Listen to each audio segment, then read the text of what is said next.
Damos início a mais um programa da Anatomia do Poder, que vai toda semana ao lar dos brasileiros de todos os estados do Brasil, para se mostrar o que é o poder público, privado, da imprensa, sindical, acadêmico, através daqueles que detêm o poder, para que o telespectador tenha conhecimento, tenha a possibilidade de sentir por aqueles que atuam no país, nas mais diversas áreas, como pensam e como agem. Hoje nós vamos fazer um programa que não tem sido característica aqui nos nossos programas, falar sobre psicanálise. E eu tenho como convidada uma psicanalista, uma jovem psicanalista, que é também uma grande jurista. Ela trabalha comigo há 11 anos como minha assistente, com diversos trabalhos publicados na área de direito e, inclusive, ainda recentemente publicamos pela Ordem dos Advogados do Brasil, secção de São Paulo, os melhores penalistas do Brasil, o Toron, Antônio Cláudio Maria de Oliveira, Luiz Flávio Durso, Marcos da Costa, etc. Um livro chamado Advocacia, o Direito de Defesa numa Democracia. E um dos trabalhos mais bem escritos foi pela minha entrevistada de hoje, a professora Ana Regina Campos. Ana, nós vamos conversar hoje um pouco sobre psicanálise. Nós estávamos outro dia conversando sobre um recente congresso que você assistiu e conversa com alguns dos que lá estavam sobre a dor, sobre as reações que isso pode provocar em nível de psicanálise. Talvez fosse interessante que o nosso telespectador conhecesse um pouco desse pensamento, desse recém-congresso em que você participou. Isso. Esse congresso que eu participei, na verdade, ele tentou dar uma leitura científica para o que o Freud trouxe, né? Mas eu acho que mais importante do que o congresso é realmente a ideia que ficou do Freud para hoje. Então, é a questão do inconsciente. O Freud teve várias sacadas importantes em dar um diferencial de tratamento, que é o tratamento pela palavra. Ele desenvolveu a teoria do inconsciente no sentido de que nem tudo está posto, né? E que mais do que isso, nós não somos sujeitos de nós mesmos. Ou seja, tem algo no ser humano que é regido por instâncias que a gente desconhece, que seria o inconsciente. E aí tem o consciente, que é o que está posto, que é o fácil de acessar, e o pré-consciente, que é o que não está em nível de recalque, mas que está fácil de acessar. Por exemplo, agora o senhor não está pensando no nome do seu pai e da sua mãe, mas se eu perguntar, o senhor vai lembrar. Isso é o pré-consciente, é o fácil de acessar. O que é difícil de acessar é porque está no mecanismo do recalque, ou seja, tem uma dificuldade maior porque a pessoa não consegue lidar muito com aquela situação. E aí vai para o inconsciente. O que o Freud desenvolveu foi, pela palavra, conseguir acessar esses mecanismos inconscientes para assim conseguir dissolver o sofrimento da pessoa. Então, por exemplo, uma técnica básica da psicanálise é a livre associação. E isso do lado do paciente. Do lado do analista é a atenção flutuante. Ou seja, o paciente chega falando o que ele quiser. Ele fala do sofrimento, fala do que está acontecendo no dia a dia. Cabe ao analista ficar atento a cada uma dessas falas para conseguir captar as lacunas da fala. O que são essas lacunas? As lacunas são as manifestações do consciente no discurso consciente.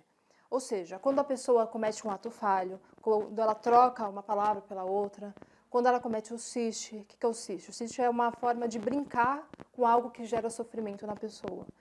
O sonho é uma lacuna do consciente, no sentido de que é uma forma mais clara que o inconsciente tem de se manifestar. O próprio sintoma, né, as doenças, principalmente as psicossomáticas, também são formas de manifestação do inconsciente. Então, o que acontece? Como tem o recalque, o que é o recalque? Ele é um mecanismo em que tudo que é difícil para a pessoa lidar vai para o inconsciente. Só que não dá para ficar tudo represado no inconsciente. De alguma forma, isso tem que acessar, né, o nível da consciência. Então, é celebrado um acordo, digamos assim. É um acordo de compromisso entre o inconsciente, o consciente, na verdade, é entre o ego, o superego e o id, para que esses conteúdos inconscientes tenham alguma vazão. E essa vazão se dá pela distorção, né, pelo deslocamento e a condensação. Então, no sonho, é por isso que o sonho parece tão louco, porque ele consegue reunir nele vários elementos diversos, ele condensa. E ele também desloca. Então, por exemplo, se o sonho quer mostrar para a gente alguma realização em relação a uma pessoa, a pessoa que vai aparecer no sonho não é a real. É uma outra pessoa que vai juntar nela as características da inicial. Porque ele não pode dar o conteúdo pronto, entende? Isso por um lado. No caso do sintoma também, ele consegue, num termo de compromisso, se manifestar para a pessoa conseguir realizar aquele desejo que está inconsciente, mas sem que fique revelado. Assim ela sente culpa, mas por outro lado realiza aquele desejo disfarçado que nem ela mesma sabe. Então a ideia da psicanálise é conseguir tornar essas lacunas do inconsciente menos doentias. Fazer com que a pessoa consiga lidar melhor com o seu desejo, consiga conciliar melhor com as exigências da sociedade, né, com a sua vida, tornar aquilo mais prático. Agora, aliás, eu acho que a explicação sua está excelente, na Regina. Eu próprio teoria, aqueles livros, eu acho que já se deixaram aqui. Mas eu tinha a obra completa do Freud, uma edição antiga, e a mesma teoria dos sonhos dele, o desejo ou medo. Não é? Ou você deseja que aquilo aconteça, ou você tem medo que aquilo aconteça, as duas colocações.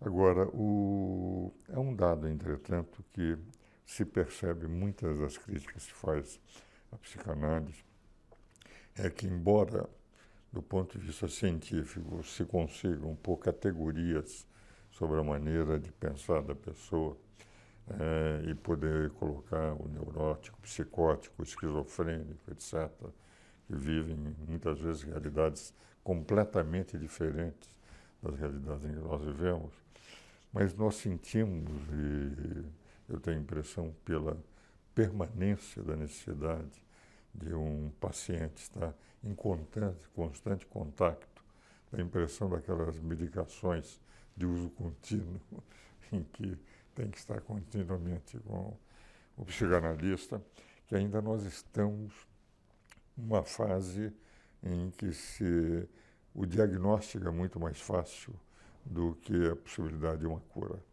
Então, o que se sente é que se detecta o mal, mas ainda estamos muito longe de uma medicação. Eu tenho um problema de coração, ponho um stent, solucionou o problema.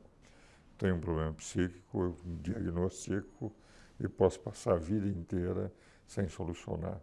Isso, como é que vocês estudam na psicanálise os resultados que são, digamos, mais pobres do que os diagnósticos são muito mais ricos? Eu não diria que é mais pobre, tá? Na verdade, são diferentes, porque a gente está falando uma coisa de corpo, né? Então, o diagnóstico é muito fácil, porque é uma questão corporal. A gente consegue constatar no exame, por exemplo. Na questão do sistema psíquico, não. A gente está falando de mente, a gente está falando de um sistema abstrato, na verdade, um funcionamento abstrato. Então, lidar com o sistema psíquico é muito diferente de lidar com doenças orgânicas. Então, de fato, a gente não consegue essa causa e efeito de, a partir de um medicamento, conseguir uma cura. Mas a gente consegue, sim, melhorar o funcionamento daquela pessoa. Porque quando a pessoa chega no consultório, é porque ela já está num estado de sofrimento imenso. Então, qual que é a ideia? É conseguir que ela trabalhe aquilo, que ela dê palavra para aquilo, que ela elabore, que ela consiga simbolizar aquele sofrimento, para assim conseguir seguir a vida sem que isso incomode tanto. Porque o sintoma, na verdade, ele não é ruim. Ele tem a sua função, como tudo na psicanálise, né? Tudo tem a sua função.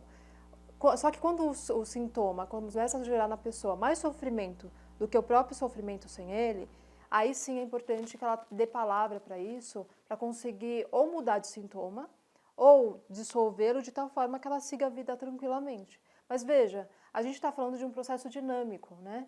Durante toda a vida a gente tem problemas, tem ocorrências, tem inocorrências, sofrimentos, perdas, que faz com que a pessoa modifique o seu funcionamento a cada momento.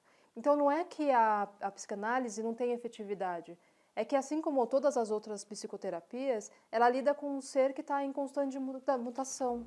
Então o ser humano está sempre em crescimento, não importa a idade, está sempre em evolução, está sempre coisas novas acontecendo com ele. É diferente de a gente considerar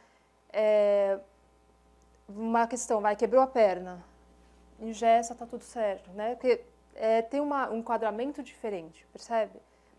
Mas a questão psicológica, ela vai mudando de acordo com os desafios que a pessoa tem que enfrentar. Agora, entretanto, Ana Regina, você tem um dado concreto de que você rapidamente, um bom psicanalista, diagnostica o problema. Mesmo pessoas que gostam da psicanálise, se não fizeram o curso, têm uma sensibilidade, pelo menos, de indicar que está acontecendo isso, aquilo. Agora, há determinadas situações em que, por mais a utilização de drogas que muitas vezes termina dopando, não é? Os resultados é que eu digo, não é que o diagnóstico é que ele é muito mais rico do que a possibilidade de cura. Você pega, por exemplo, um esquizofrênico, ele vê uma realidade que não existe, não é? E ele está convencido que aquilo, ele vê pessoas que não existem e acredita que as pessoas estão lá, não é? Agora, você conseguir reverter é muito mais difícil, mesmo com drogas. As drogas terminam tendo efeitos colaterais muito grandes, né? É isso que eu chamei de que os resultados são mais pobres. É evidente. Quebrei uma perna, eu vou, engesso, etc. Diagnostiquei e fiz a cura de imediato. Sadão, pouco depois, está andando sem problema nenhum. A mente é um universo ainda em plena descoberta. É um campo imenso. A própria potencialidade da mente, ou aquilo que nós não usamos da nossa capacidade, é algo que está ainda para ser descoberto, não é? Ana, nós vamos parar agora, vamos para os nossos comerciais e depois vamos continuar falando sobre isso. Então, a minha colocação não era, enfim, no sentido de dizer que a psicanálise falha, é que o problema é muito mais complexo. Mas eu quis apenas dizer que é mais fácil diagnosticar do que dar a solução, mesmo sabendo qual é a solução. Você tem que trabalhar com a própria reação do paciente. Antes que o senhor encerre, mas é porque a solução é a longo prazo. Inclusive, o diagnóstico pode modificar de acordo com o tempo que a gente está com o paciente. Perfeito. Vamos lá, os comerciais.